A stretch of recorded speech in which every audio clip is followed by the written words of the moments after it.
हाँ।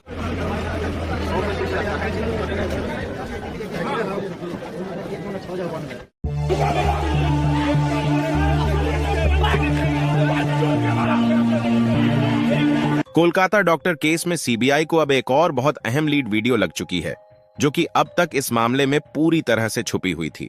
जी हां दोस्तों, आरोपी संदीप घोष के बयानों को लेकर के इस वक्त बहुत बड़ी खबर सामने आ रही है। तो वहीं चश्मदीद की गवाही के बाद आरोपी संदीप घोष बुरी तरह से फंसने के साथ ही अब एक के बाद एक अपने सारे गुनाहों को कबूल कर रहा है।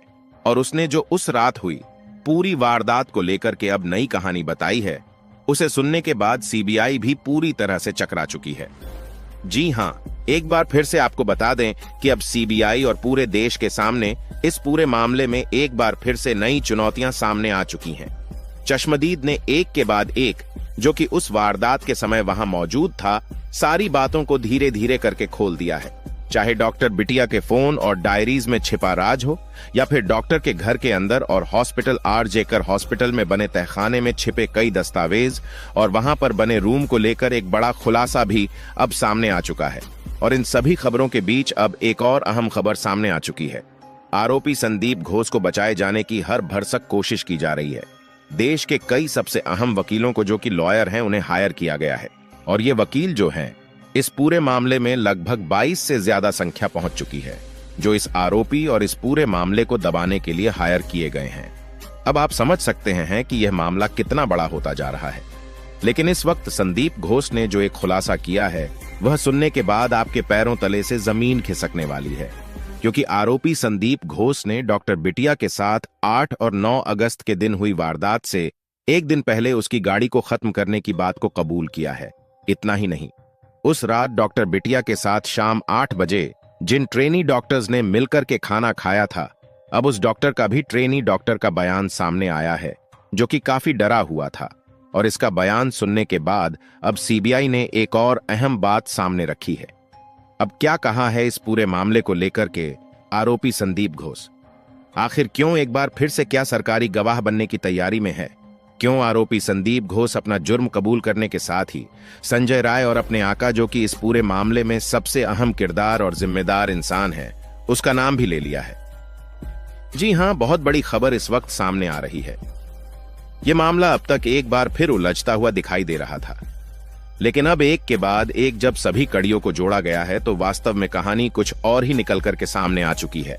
उस रात एक नहीं, कई दसियों सवाल पड़े थे, जो कि अभी तक अनसुलझे थे।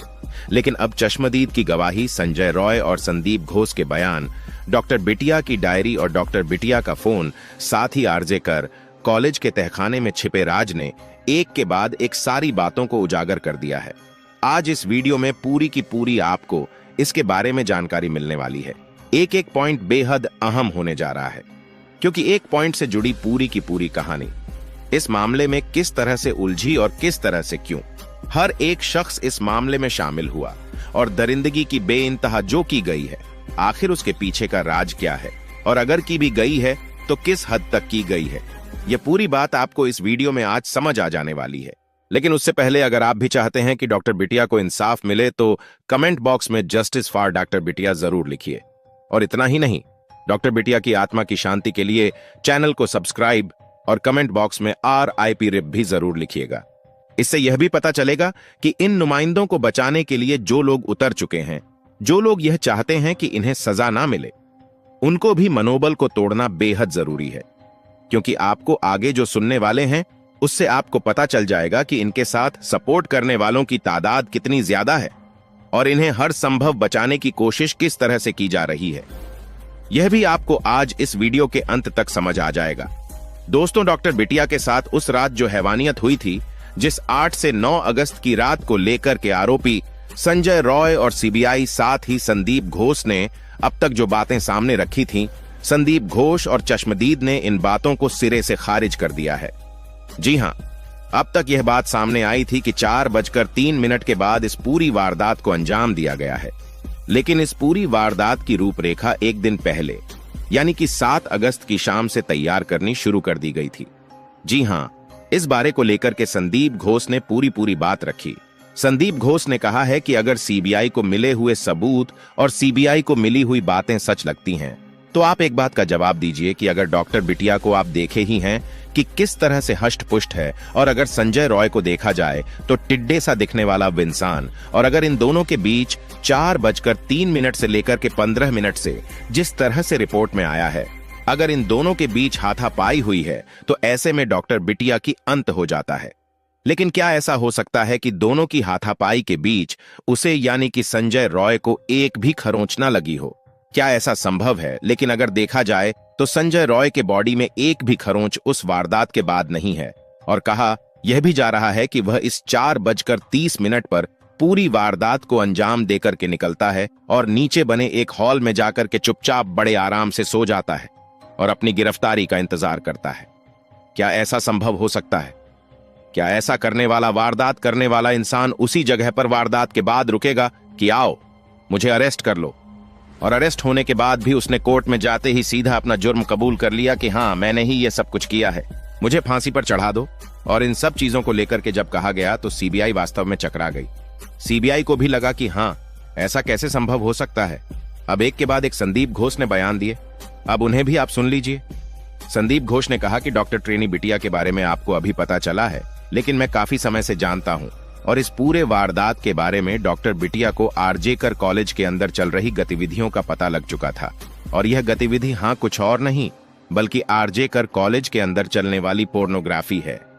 जी हाँ, यह एक अहम खुलासा किया गया है, जहां पर सोनागाछी से लड़कियों को लाया जाता है, उनके साथ वीडियो शूट की जाती थी, और वीडियो शूट करने के बाद मॉर्फिंग के जरिए उसमें किसी अभिनेत्री या फिर किसी और ट्रेनी डॉक्टर या फिर किसी आई हुई मोर्चरी में डेड बॉडी की फोटो लगा करके इन सब को नई वीडियो में बना करके तब इनकी बिक्री की जाती थी, जिससे काफी मोटा पैसा और आरजेकर हॉस्पिटल में आता था।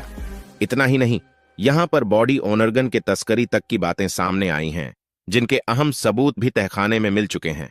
इतना ही नहीं, संदीप घोष ने यह बताते हुए कहा कि इन सब की जानकारी डॉक्टर बिटिया को लग चुकी थी और वह अपना मुंह खोलने वाली थी, इसलिए इस पूरी वारदात को 7 अगस्त की रात से ही तैयार किया गया था। उसने बताया कि 7 अगस्त की एक रात दिन पहले ही डॉक्टर बिटिया की गाड़ी को खत्म कर दिया गया था, जिसमें से वह आती जाती थी ताकि वह रात में कहीं भाग ना सके, जा ना सके। और इतना ही नहीं, 36 घंटे की ड्यूटी लगाई गई ताकि वह थक हार के सो जाए, और सोने के लिए भी आखिर वही कमरा क्यों चुना डॉक्टर बिटिया ने जहां पर कुंडी नहीं थी। और इतना ही नहीं, वहां पर सीसीटीवी नहीं होने की बात भी सामने आई है, लेकिन ऐसा नहीं है।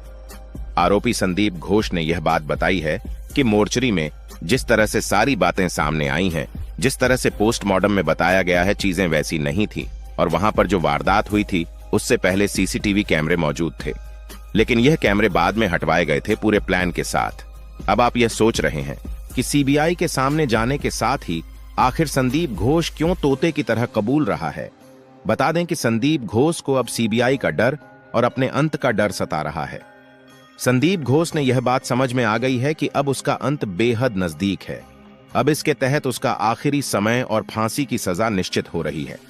ऐसे में वह जरूर बचना चाहेगा इस सजा से, और इसी वजह से डर के साए में आकर के उसने अपने एक एक गुनाह कबूल करने शुरू कर दिए हैं। वैसे तो आरोपी संदीप घोष उस रात हुई वारदात के बारे में बिल्कुल भी नहीं बोल रहा था, लेकिन बाद में जब चश्मदीद की तरफ से एक एक बात कही गई, तब उसने इस पूरे मामले को लेकर के खुलासा शुरू किया।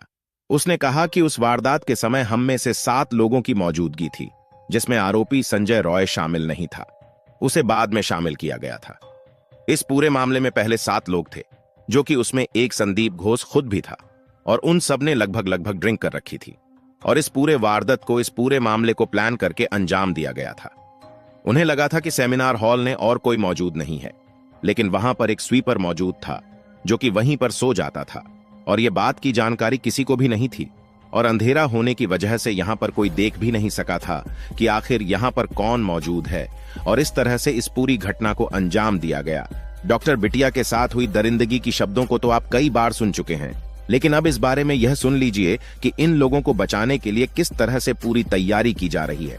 बता दें कि आरोपी संदीप घोष और संजय राय के इस केस में कोलकाता, यह मामला इतना ज्यादा आगे बढ़ चुका है कि अब यह मामला राजनीतिक रंग लेता दिखाई दे रहा है। जी हां, राजनीतिक रूप तो यह पहले ही ले चुका था, क्योंकि इसमें जिन लोगों के शामिल होने की बात सामने आ रही है उनका सीधा संबंध कोलकाता की राजनीति से कहा जा रहा है। और अब यह बात स्पष्ट होती हुई भी दिखाई दे रही है, क्योंकि कोलकाता की ममता सरकार ने इस पूरे मामले को लेकर के कई बार उठाने की कोशिश भी की, लेकिन अब इस मामले में अब रेप हत्या को लेकर के कई बड़े अहम चीजें तैयार की जा रही हैं। इसको लेकर के बिल भी पास कर दिया गया है, लेकिन सबसे बड़ा सवाल यह है कि क्या यह वास्तव में आरोपी नहीं है। जिस तरह से इन्हें बचाने के लिए देश के दिग्गज वकीलों को उतारा जा रहा है, जिनकी फीस करोड़ों में है, आखिर इनकी फीस का भुगतान कौन कर रहा है?